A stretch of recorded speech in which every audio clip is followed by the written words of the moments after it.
Japanese with Rudra योकोसो मिनासन। तो ये हमारा सबसे पहला वीडियो होने वाला है और हम इस वीडियो में सबसे बेसिक पॉइंट के बारे में बात करेंगे, जो होता है Japanese sentence structure.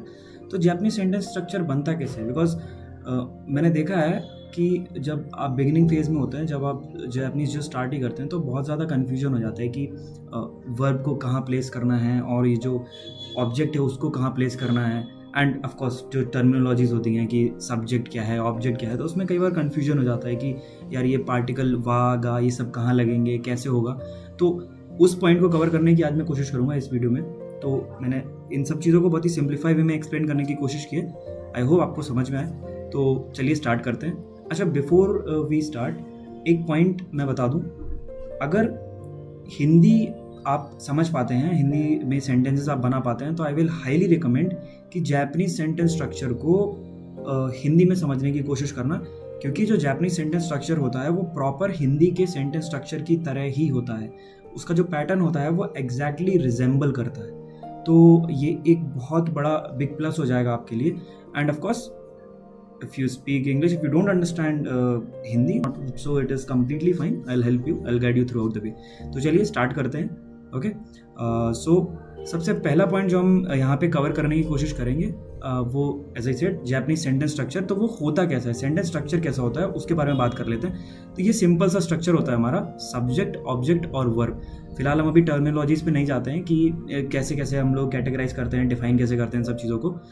Basics idea ले लेते हैं कि सब्जेक्ट, ऑब्जेक्ट और वर्ब, ये तीन चीज़ें आती हैं हमारी जापानीज सेंटेंस में। ओके, तो अब बात कर लेते हैं कि यार सब्जेक्ट और ऑब्जेक्ट असल में ये काम कैसे करता है, पता कैसे चलेगा हमको।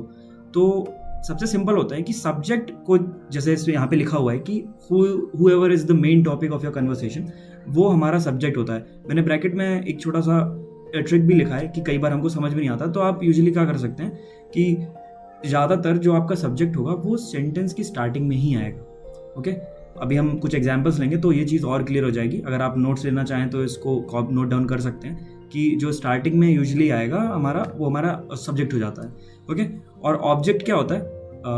देखिए, सब्जेक्ट, ऑब्जेक्ट और वर्ब आता है जापानीज सेंटेंस में। दो चीज़ें सबसे ज़्यादा इंपॉर्टेंट होती हैं। पहला तो सब्जेक्ट को कैटेगराइज करना है, सब्जेक्ट को डिफाइन करना कि यार सब्जेक्ट क्या है हमारा। दूसरा जो सबसे इंपॉर्टेंट पॉइंट होता है वो होता है हमारा वर्ब को डिफाइन करना कि यार वर्ब क्या है हमारी। ओके, तो और ऑब्जेक्ट वही तीसरा लेफ्ट ओवर पार्ट होता है कि जो भी बच रहा है अब वो हमारा ऑब्जेक्ट कंसिडर होगा। तो वही लिखा हुआ है यहाँ पे, what ever is left after finding subject and verb is your object. Okay, तो ये होता है हमारा सब्जेक्ट, ऑब्जेक्ट एंड वर्ब। अब वर्ब के बारे में थोड़ा एक आइडिया ले लेते हैं कि वर्ब कैसे काम करती है। अच्छा, वर्ब की तरफ मैं मूव करूँ उससे पहले एक छोटा सा आपको ग्रामर मुझे बताना पड़ेगा। मे भी बोरिंग हो सकता है, बट चलिए इसको थोड़ा समझने की कोशिश करते हैं।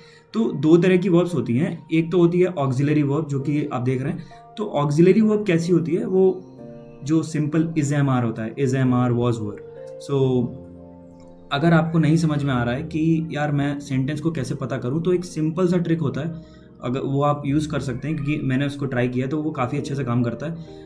आपका ऐसे इंग्लिश में कोई सेंटेंस दिया हुआ है, तो इज एम आर या वॉज वर, इसके पहले जो भी दिया हुआ होगा वो मोस्टली आपका सब्जेक्ट होता है। तो एक एग्जाम्पल ले लेते हैं, आई एम रुद्र।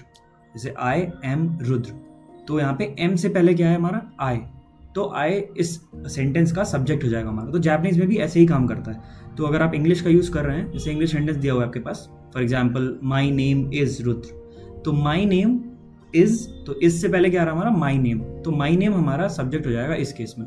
तो ये बात एक हैक है, इसको आप यूज़ करके इजीली सब्जेक्ट को फाइंड आउट कर सकते हैं। और हिंदी में तो मैंने मतलब बताया कि अगर जैसे हिंदी का सेंटेंस है, एक्चुअली ये ट्रिक लगा के आप जो सब्जेक्ट है उसको डिफाइन कर लेंगे, हिंदी का यूज़ करके आप पूरा सेंटेंस बना सकते हैं। तो देख लेते हैं अब दूसरा क्या है। दूसरा होता है नॉर्मल वर्ब्स। तो नॉर्मल वर्ब क्या होती है? वही जो भी मतलब ईट, स्लीप, वॉक, रन, ड्रिंक, ये सब चीज़ें जितनी भी हैं ये सब हमारी नॉर्मल वर्ब्स हो जाती हैं। ओके, तो ये तो हमारा हो गया वर्ब्स के बारे में। अब हम लोग बात कर लेते हैं कि जैसे जापानीज़ में हम इसको कैसे लिखते हैं। तो जापानीज़ में लिखने के दो तरीके होते हैं। या तो आप दिस का यूज़ करके लिखोगे या फिर आप मास का यूज़ करके लिखोगे। ओके। जो अगर आपको जैसे याद करना है तो आप ये याद रखिए कि जापानीज सेंटेंस जो होता है वो सू पे ज़्यादातर ख़त्म होता है। हम ये फॉर्मल सिचुएशन की बात कर रहे हैं, अभी हम कैजुअल वगैरह पे नहीं जाएंगे क्योंकि वो बिल्कुल एक डिफरेंट सिनेरियो हो जाता है। जैसे फॉर्मल, अब बिगिनिंग फेज में क्या क्या हमको की पॉइंट्स हैं जिनको ध्यान में रखना है, उन सब चीज़ों को मैंने यहाँ पे कवर करने की कोशिश की है। तो बहुत सारे एक्सेप्शंस हैं पर वो सब चीज़ें एडवांस पे आती हैं, अभी कुछ नहीं आएगा। तो ये पॉइंट ध्यान में रख के चलिएगा कि दिस और मास ये होता है हमारा वर्ब।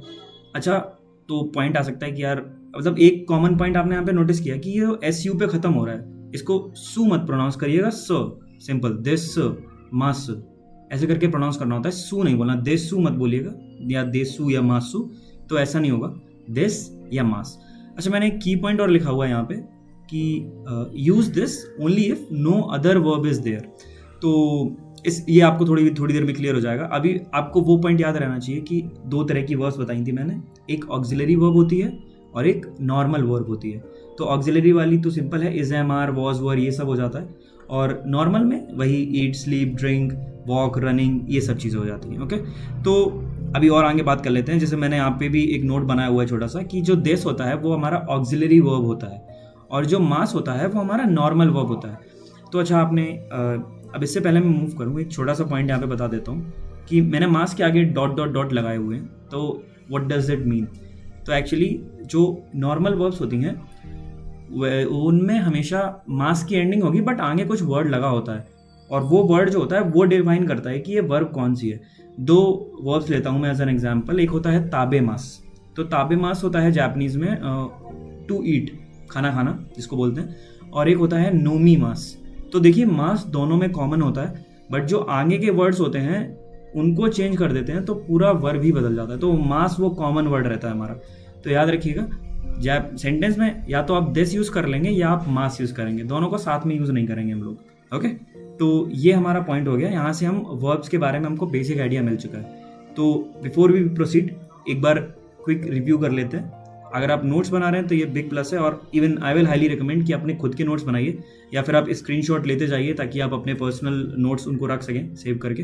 अच्छा, तो एक बार रिव्यू कर लेते हैं कि जो बेसिक सेंटेंस स्ट्रक्चर होता है वो ऐसा होता है, subject plus object plus verb. Okay, तो सब्जेक्ट क्या होता है हमारा, जो सबसे सिंपल ट्रिक था जिसके हिसाब से हम लोग डिसाइड करते हैं कि इज, एम, आर, वॉज, वर, इससे पहले अगर कुछ भी आ रहा है, इवन विल और शैल वाला भी आप यूज़ करिएगा, तो उससे पहले जो भी आ रहा है वो हमारा सब्जेक्ट हो जाएगा।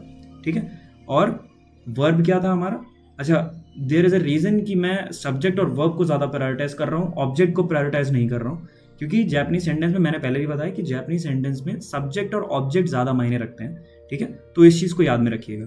ओके, तो सब्जेक्ट हो गया हमारा और वर्ब हो गया। अब वर्ब क्या था, दिस और मास, तो उसी पे खत्म होगा हमारा सेंटेंस। बीच में जो कुछ भी बच रहा होगा हमारा वो हमारा ऑब्जेक्ट होगा। ओके, तो इस पूरे कॉन्सेप्ट को ध्यान में रख के कुछ एग्जाम्पल्स हैं उनको ज़रा ट्राई करते हैं। ये हमारा स्ट्रक्चर है जो हमने पढ़ा है, सब्जेक्ट, ऑब्जेक्ट और वर्ब। ओके, तो ये हैं सेंटेंसेस। अब आप इनको एक बार, इसमें ऐसा कुछ करना नहीं है आपको, जापानीज में नहीं बनाना है, इसमें बस आपको क्या करना है, सब्जेक्ट, वर्ब और ऑब्जेक्ट ये फाइंड आउट करना है, दैट्स इट। ओके, इंग्लिश में ही ऑफकोर्स, इंग्लिश जापानीज, अगर आप जापानीज में उनको वर्ड्स पता है आपको तो आप बना के भी देख सकते हैं, आपकी एक अच्छी प्रैक्टिस हो जाएगी, but it is not compulsory. आपको बस सब्जेक्ट और वर्ब, ऑब्जेक्ट, ये तीन चीज़ें पता करनी है यहाँ पे क्या क्या होगा।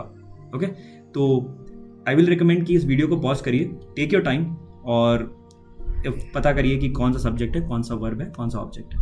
ओके, तो before I start giving the answers, तो आई होप आपने सॉल्व कर लिया होगा वीडियो पॉज करके। तो एक एक करके हम लोग डिस्कस करते हैं कि यार सब्जेक्ट क्या है, ऑब्जेक्ट क्या है और वर्ब क्या क्या है। ओके, देखिए, सबसे पहला जो एग्जाम्पल है वो है आई एम राज। तो यहाँ पर अच्छा, सब्जेक्ट को कैटेगराइज करने का, सब्जेक्ट को डिफाइन करने का मैंने एक बहुत सिंपल सा हैक बताया था आपको कि is, am, are, was, word से पहले जो भी आ रहा है तो यूजुअली वो आपका सब्जेक्ट ही होता है। तो फॉलो दैट सेम ट्रिक। तो यहाँ पे एम के पहले क्या आ रहा है, आई। तो इज, एम, आर वाला हमारा जो पैटर्न था उसमें आई पहले आ रहा है बेसिकली, राइट। तो यहाँ पे आई जो हमारा होगा वो सब्जेक्ट हो जाएगा हमारा, दैट्स इट। मैं अभी पार्टिकल्स और उन सब चीज़ों पे नहीं जा रहा हूँ, मैं सिंपल बस जो पॉइंट आउट है वो कर रहा हूँ। तो आई हमारा हो गया सब्जेक्ट। अब मैंने कहा था कि सब्जेक्ट ऑब्जेक्ट और वर्ब रहता है, हमारी सबसे ज़्यादा प्रायोरिटी होती है सब्जेक्ट और वर्ब को पता करना, क्योंकि जो भी बचेगा बाकी वो सब ऑब्जेक्ट हो जाता है। ठीक है, तो सब्जेक्ट हमने पता कर लिया। अब हम पता करते हैं कि वर्ब क्या होता है। तो देखिए यहाँ पे वर्ब दिया हुआ है हमारा am, right. Is am are बहुत सिंपल सा है, वो ऑक्सिलरी वर्ब जो मैंने अभी बताया था थोड़ी देर पहले आपको। ऑक्सिलरी वर्ब जो is am are was word था और एक नॉर्मल वाला था। तो नॉर्मल तो यहाँ है नहीं, बट इज एम आर वाला ज़रूर है। तो हमें वर्ब चाहिए था, वो हमें मिल गया। तो एम हो जाएगा हमारा वर्ब। तो बाकी जो लेफ्ट ओवर है, जो क्या बचा है यहाँ पे, राज। तो राज हमारा हो गया ऑब्जेक्ट। ओके, अब प्लेस करने के बाद जो ऐसे कैसे बनाएंगे सेंटेंस, वो हम लोग आने वाले वीडियोस में डिस्कस करेंगे। फिलहाल मैं बस आपको बता रहा हूँ कि आप इनको डिफाइन कैसे कर सकते हैं, डिफरेंशिएट कैसे कर सकते हैं। ओके, तो नेक्स्ट एग्जांपल लेते हैं। दैट इज अ कार, वो कार है। तो इसको कैसे करेंगे? अब तो सिंपल, आई होप आपको समझ में आ रहा होगा कि इज एम आर दिख रहा है मुझे, इज है, तो इससे पहले क्या है, दैट है। तो दैट जो हमारा होगा वो सब्जेक्ट हो जाएगा, और इज तो वर्ब हो गई हमारी, और ए कार जो बची हुई है वो हमारा हो जाएगा ऑब्जेक्ट। तो वही सेम मेथड यहाँ पे चलता चला जाएगा। अब देख लेते हैं और भी कुछ ऐसा, कुछ भी ट्रिकी नहीं है। आप थोड़ा टाइम लीजिए और सॉल्व करने की कोशिश करिए, बहुत ईजी बन जाएगा। जैसे कि थर्ड एग्जाम्पल और मैं बता देता हूँ, फिर फोर्थ फिर आप खुद ट्राई करना। और ऑफकोर्स जैसे कि एक बार ट्राई करने के बाद आंसर ज़रूर कमेंट बॉक्स में लिखना, क्योंकि ताकि मैं चेक कर सकूँ, मैं देख सकूँ। अगर कुछ गलती होगी तो ऑफकोर्स मैं रिप्लाई बैक करूँगा उस चीज़ पर। तो जो थर्ड पॉइंट है वो ही इज़ माई फ्रेंड। तो यहाँ पे भी वही सिंपल सा ट्रिक लगेगा।